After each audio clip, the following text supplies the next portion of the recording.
Alright, what is up YouTube? Today we're going to be watching a video called The Better Boarding Method Airlines Won't Use.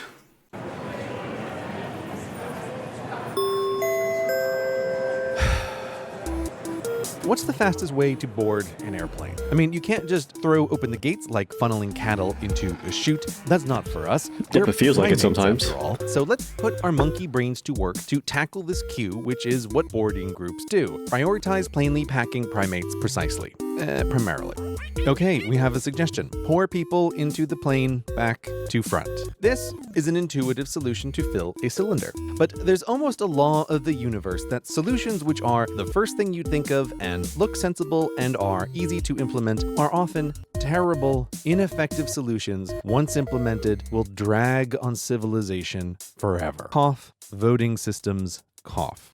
So it should come as no surprise that this method is not good, and also what most airlines use to board their planes. Let's watch it in action. The first boarding group walks to the back of The worst thing when you're boarding, when you're getting to your seat, is when you gotta wait until the guy in front of you puts his baggage up on top, right? It's so infuriating because you're just sitting there with your luggage. If it's really heavy, you know, it's kind of a bother to just sit there and wait on them. the plane. Everything is smooth right until the first to go reaches their row and starts to stow. So slow. And for passenger 2, while their seat is in view, there's nothing to do. The aisle's one queue where all cannot but stew stuck like glue until this guy's through. Yep. Phew.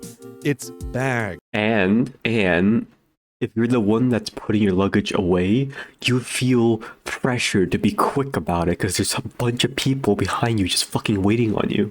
Bags cause most of the delay boarding a flight. Like with this, a full stop stow. When it happens, everyone boarding the plane within and without must wait until one person finishes stowing their bag.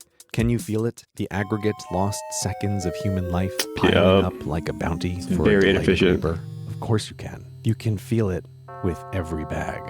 What was I saying? Right, back to front boarding groups have a lot of full stop stows and very few of what you want. Pullaways and parallels and parallels and pullaways. Pullaways turn one queue into two and parallels decrease total bag stow time and are super satisfying. The rare triple partner parallel invoking a double high five at the sheer pleasure of its efficiency.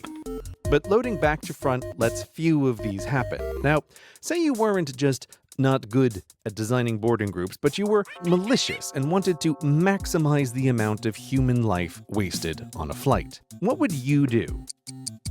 I have no fucking idea.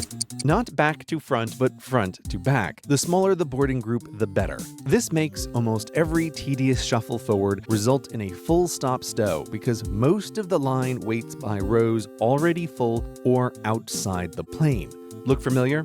This is where we acknowledge the class structure of airplanes. Real planes look like this, and first class boards first, front to back, before the pro economy file in back to front. So excluding pre-boarding, all airlines start with a little of the slowest boarding method you could intentionally design. Now, obviously, this video will soon reveal faster boarding procedures, and you will wonder, why don't airlines use the faster methods? Yeah, why only? One possible answer is economic incentives. First class pays for perks, sometimes breathtaking perks for breathtaking amounts, and boarding first is one of them. Also, airlines give The prices, by the way, are fucking absolutely ridiculous. You're like 3-4xing the amount to get like an upgrade from like a normal class to like a business class, and then from a business class to a first class, like another like 2-3x. It's like absolutely insane. Also, airlines give everyone loyalty points that move you up the class structure the more you fly with that airline, which gives airlines another good reason to group people and probably helps explain why they switched away from the older, faster method you won't believe they used to use.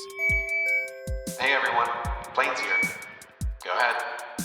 Doing nothing and having people board the flight in whatever order they show up to get their assigned seat is faster than organizing tidy boarding groups. This is because random people are spread, well, randomly, increasing the chances of pullaways and parallels, unlike the more orderly methods airlines have switched to. It's RNG. It's always frustrating to know that to literally have done nothing would be faster than the something that is done. But surely there's a That's actually fucking insane. They're doing it on purpose. They're fucking with us on purpose. better boarding group order to be found if we can just subtract malice and add thinking to this problem.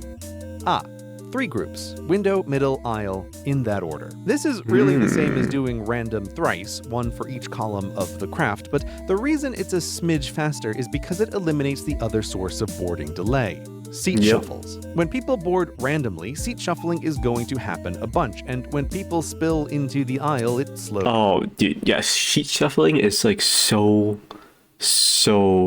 awkward. Like, oh, that's my spot. You gotta come out. I have to make all these people wait behind me. It's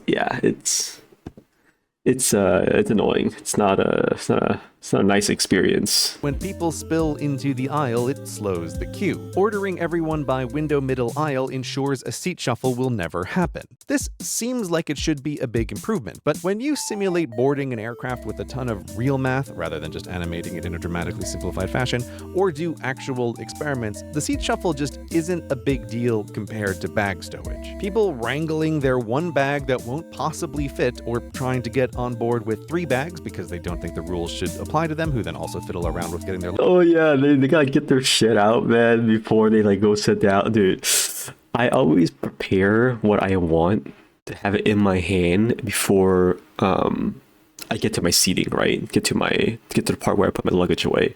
Because I know the more time I spend, the more people can be pissed off behind me, basically.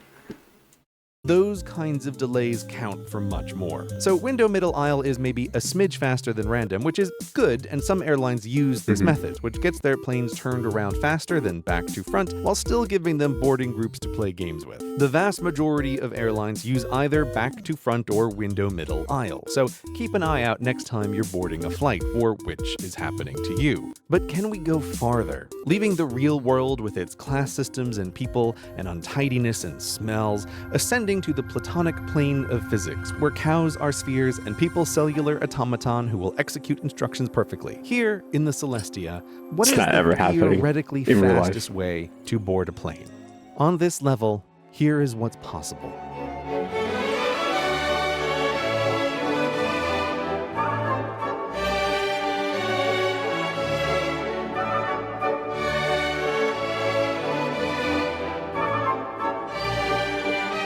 The fuck? To achieve this ballet, there are no boarding groups, but everyone stands in an exact order, back to front in alternating rows on alternating sides, windows in. This maximizes pullaways and parallels, pristinely packing people in a pinch. Witnessing such glory is too much for mortal minds to bear for long, so we are forced to descend back that's never happening. Into the meat world. The Never cacophony, happening. the smell, where we must stuff monkeys into a tube, monkeys with families, where separating their young invites Dumbass chaos monkeys. and cleanup, where economic incentives divide to profit, and where, even at their best, the human inability to follow instructions is breathtaking. Here, people, upon seeing boarding group 123, would flip the hell out, let alone the impossibility of trying to get them to stand in line in order, and where even they did not. People don't really follow the fucking rules or instructions really well. Especially like these really big group environments. It's like a way higher chance to witness fucking stupidity, basically. alone the impossibility of trying to get them to stand in line in order, and where, even if faster, like watching seconds of a clock, people would complain it was slower. Yep. Such gifts we were not meant to have. But is there a way we can modify this perfection to improve our lot on this plane? Yes. Instead of exact order, boarding group the first would be all one side of the plane in every other row. Boarding group the second, the other side, then back and back again. 1, 2, 3, 4. We can't ask people for more. This shadow of the perfect method has a chance of working in the real world, with benefits like letting humans with families and friends board together, giving airlines boarding groups they can still play with, and still being faster than the current methods. Reaching for perfection, we will always come up short, but perhaps we can manage to get closer in the process. I mean, we can fucking try. Oh, before you go, let me leave you with an annoying thought. You know how boarding a flight from front to back by row is the slowest possible method? The Reaper method? Well, after your flight, when the plane pulls into the gate and everyone ignores the flight attendant's admonishment to wait until the fastened seatbelt is off to grab their bag, and the door opens, How do we deplane? That's right. Front to back, row by row. No slower could we go. Yeah. It's really fucking slow, too.